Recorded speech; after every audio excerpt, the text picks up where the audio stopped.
let's get started with today and the message for today. Because we've been in this, we just finished this series, right? If we build it. And now, we have the holidays coming up. And so here we are kind of on this special day where this time of year we think about gratitude and we think about what we're grateful for. And so I thought, let's take a pause.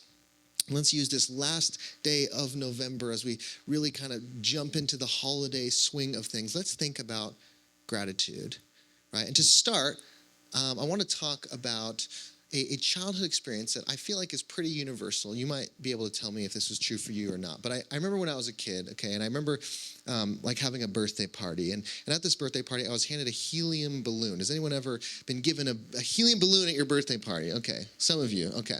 Maybe it has your name on it. Maybe it has your age on it. Maybe not, whatever. And you're so excited to have this incredibly powerful balloon, right? It's like it can pull you along. And then all of a sudden you go outside and maybe you get distracted in all the fun of things and you let go of this helium balloon. And what does it do? It just seems to float away off into the ether.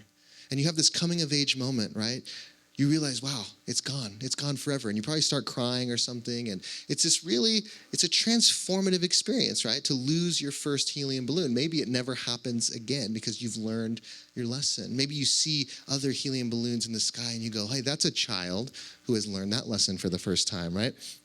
Why am I bringing up a helium balloon talking about gravity? Well, I'll tell you, the helium balloon, for a moment, can escape gravity, right? And I was thinking about this. I was thinking about how, gravity is this thing that pulls us down into our home, right? Into the place that is safe for us, into the place where we have relationships and we have a connection, right? So none of us want to ever experience what that helium balloon has experienced and to float off into the ether. That would not be good for us, right? And so there's something about gravity that is such a powerful illustration for being held and grounded and tethered to that which brings us life.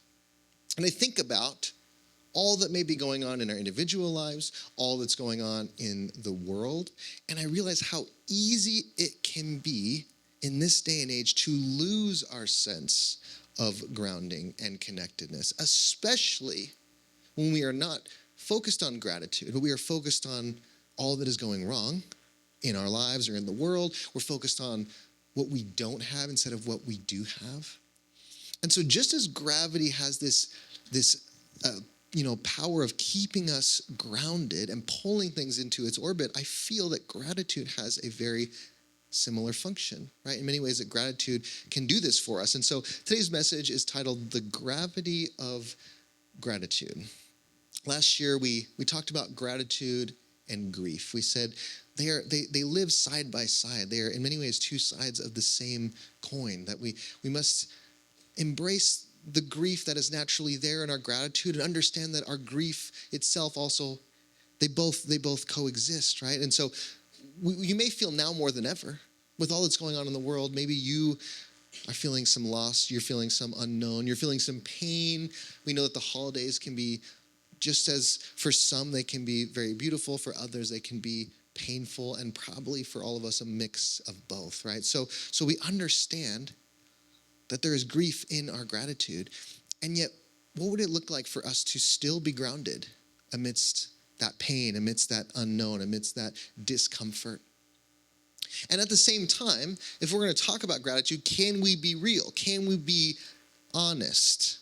Because so often, gratitude is not the thing that comes easiest, right? There are many situations where to say that we are grateful might feel dishonest, when we're angry, when we're sad, when we're confused, right? So instead of approaching gratitude as a should, as something that we ought to do to be a good person, can we approach it from an honest place, right? That what would it look like to try to bring in some gratitude even when we are struggling, even when we face life's challenges and unknowns? And so I just wanted to offer a few perspectives that we might take today and as we move into this holiday season around gratitude and how it functions in our lives, what it really is. And the first perspective that I'll offer today is that gratitude is a choice, right? Not an obligation, not an expectation. It's a choice, right? Because how many of you have ever been told something like, well, you should be grateful right now? And that doesn't work, Has that ever worked for you, right? The reality is that if we can move away from gratitude as an obligation and see gratitude as a tool that allows us to navigate life, something that we can practice, something that adds benefit to our life. Because how many of us realize, right, we'll start here. How many of us realize that where we focus determines what we experience in life? That we have this capacity to choose what we are going to focus on, and it changes how reality appears to us. I'll give you an example. Like, if I were to say right now, try really hard not to think about whether or not you have to pee, right? What would happen, right? Last service, I said, look, if some of you walk out right now because I would understand. I've It's an example, though, of how we have this ability to focus anywhere, right? We essentially have an internal magnifying glass where we can choose what we experience and we can magnify it. And yet so often we choose to focus on, to magnify what we don't have, right? Or what's wrong in our lives, or what's wrong in the world, or the ways that we've been hurt. And whether we choose to focus on the good or the bad, it's simply crucial that we understand that we have this capacity. As William James, who many believe was one of the forefathers of modern psychology, says, the greatest discovery of any generation is that a human being can alter their life by altering their attitude.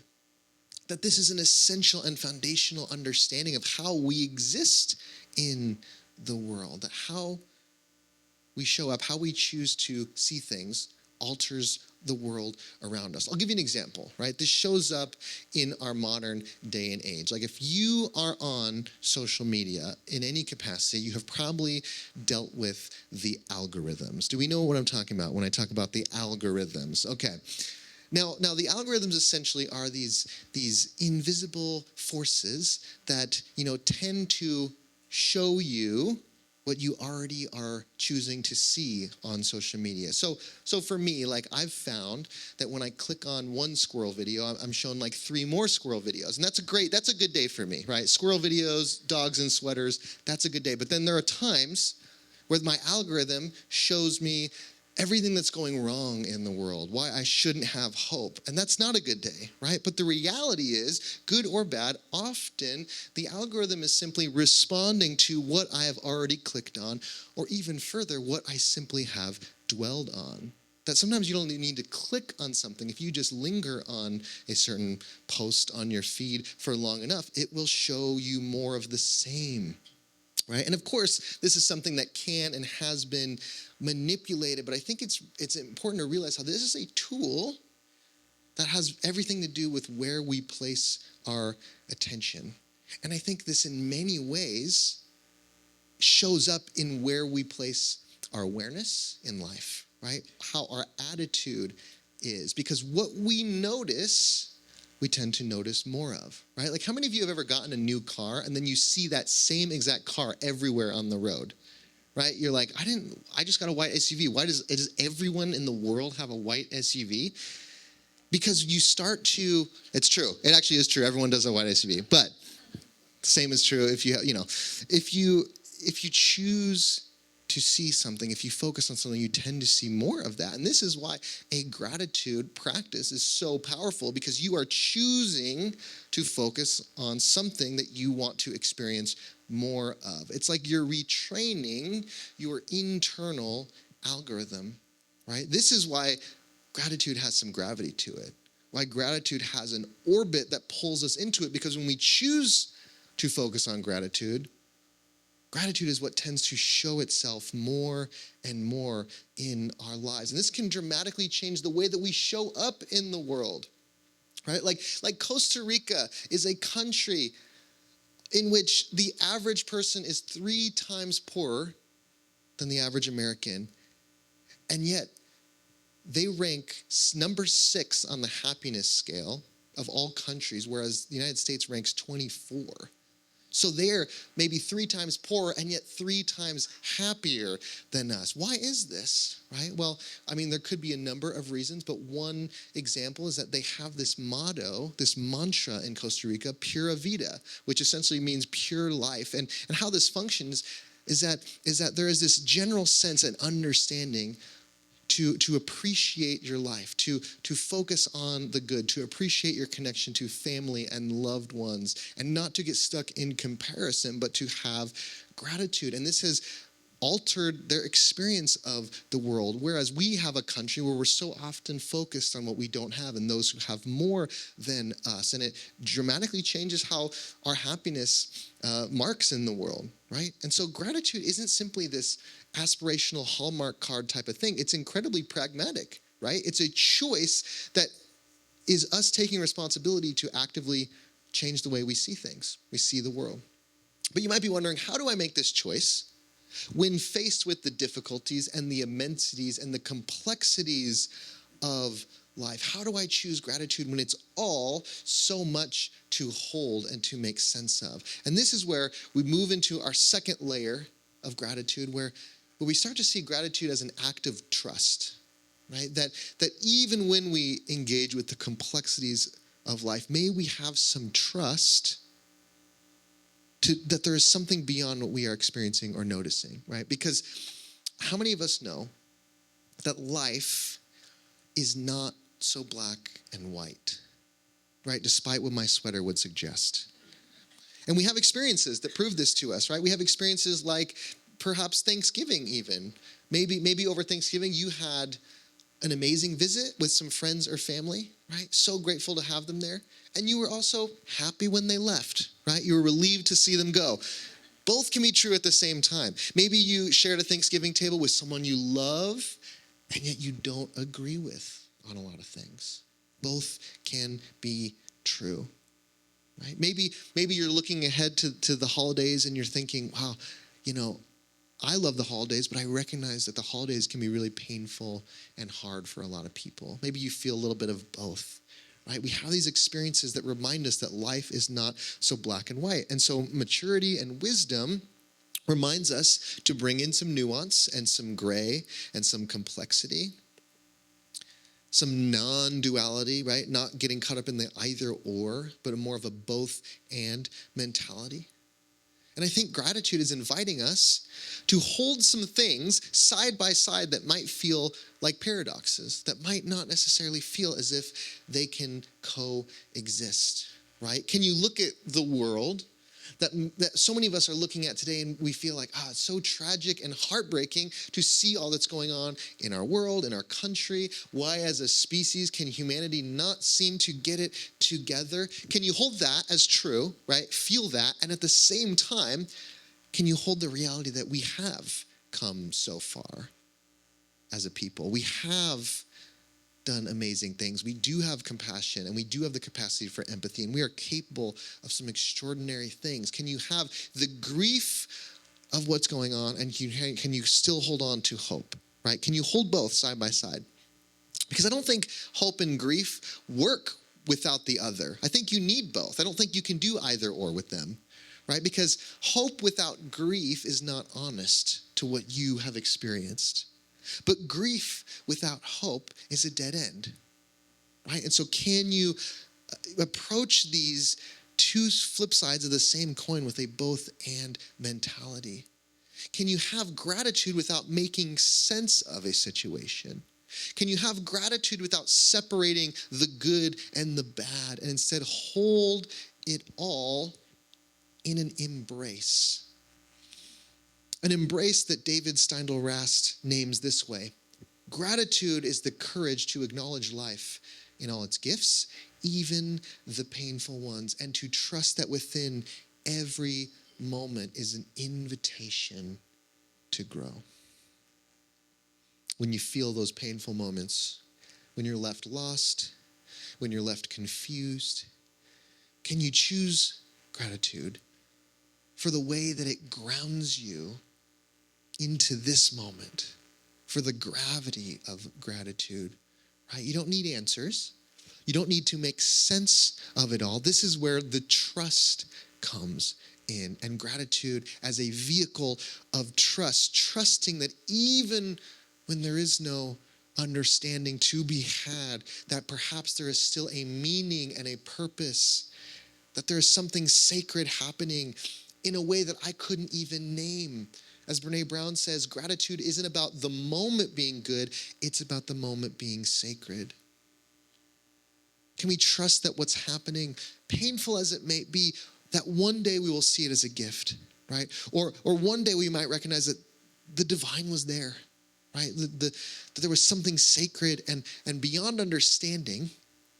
I can allow gratitude to connect me to that reality. And this really leads us to the final layer, gratitude as a relationship, right? As a relationship with that which we couldn't even name or that which we couldn't even comprehend. Can we have gratitude for the mystery, capital M, even if we don't understand it, right? Because you might be out there, right? And you might have grown up in a tradition that said, hey, it's really the opportunity of one's life to have a relationship with God. And maybe on some level, throughout however you have evolved, you still are hoping to have some relationship with the divine or with the sacred or with the universe or whatever you choose to call God, or maybe perhaps you don't use that word at all. And you might be wondering, right, after you've peeled back all these layers for yourself, how do I even have relationship? How do I connect to that which is so far beyond my comprehension as a human, right? What is something like prayer? What is a conversation with God in that frame, from that context? There's one quote that always, serves me so well when I face these questions. It's a quote by the great Christian mystic Meister Eckhart. He says, if the only prayer you ever say in your entire life is thank you, it will be enough, right? If your relationship with the divine is entirely gratitude, right? That's all you need, right? We don't need to have all the answers. We don't need to say all the right things. Maybe just thank you. What does that look like, right? What does that mean, right? Especially given that it can be so difficult to know what to be grateful for, how to feel gratitude in the midst of that mystery. Well, think about what we've covered so far. We know that gratitude is a choice, right? And in making that choice, it changes how we see, and that leads to a fuller life. And we know gratitude can be an embrace of that which is complex and nuanced, right? And so let's take it a step further, right? And to recognize that when we are grateful, when we encounter the mystery, right, and we're attempting to relate, to connect, that we have moments in our lives where perhaps the divine seems to be intersecting with us. And it's hard for us to explain. It's hard for us to make sense of, right? How many of us have had experiences in life that we simply do not have the words for, right? We simply do not have the explanation for. So maybe you have labeled that as a sacred moment or a transcendent moment or an encounter with God or something mysterious, right? I think about the ways in which we as human beings, we try to bring those things into our perspective, right? We try to understand them from our perspective. And I realize we're no better at understanding those moments from our perspective as, say, a dog is trying to understand the internet. Okay, now let me explain. I have a dog whose life has very much benefited from the internet, okay? Like we buy her toys and treats from the internet, right? And they arrive at the door one day and she gets to enjoy them. She doesn't know where they came from. We find places to take her, like hikes and things on the internet, right? And then one day she's on that trail. She doesn't know how we found out about it. Sometimes we've even found dog sitters via the internet. And so it's interesting for me to think about how this force that is so mysterious and beyond her understanding has still intersected with her life in a way that has benefited her, right? She does not understand the internet. She could not explain it. But then I think about us, and I think about how, in many ways, we are in very much the same position when it comes to the mysterious aspects of life. And so what if, instead of trying to understand, instead of trying to make sense of things, we took a step back and we were sort of able to draw a circle around all of those experiences with some gratitude, with some thank you, right? We don't need to know in order to be grateful. We don't need to be able to explain in order to say thank you, right? That is the power of that both and mentality, recognizing that there is a gift present. Even when we can't explain it, we still recognize there's a gift there, as David White says. To feel grateful is to recognize the gift in what we cannot explain. How many of us have ever had a moment that we couldn't explain, and yet you felt like you were being given some kind of gift? You know, I've shared recently, I lost my grandmother, and, you know, the past couple of months after her passing, she's felt so close, you know, to me, to my family. I can't explain it, right? I don't have the language that fully can make sense of it, but I feel as though she is still walking with us in some way. Have you ever felt this way with someone that you have lost, right? And what do? Do we try to make sense of it? Do we try to fit it into our human logic? Do I say, well, you know, heaven's visiting hours are between 3 and 7 on Mondays, so I'll make sure that I'm available during that time? Or do I simply say, thank you, right? So grateful. And this is how gratitude can be a prayer. This is how gratitude can connect us to that which is so far beyond us and yet is right here with us. It's recognizing the gift in what we cannot explain, right? Is this not an aspect of faith, right? To choose, to make that choice, to look at the complexity, to look at the mystery and see a gift. And that's my hope for us, right? Going into this holiday season, facing what we face as a nation, as humanity itself, and of course in our individual lives, as a community, we have so much on our plate. And my hope for us is that we would see the gift even when we cannot explain, right? And so I just want to leave us with the words of Irish poet John O'Donoghue. It's my prayer for us as we move ahead into the days and weeks to come. May you experience each day as a sacred gift woven around the heart of wonder.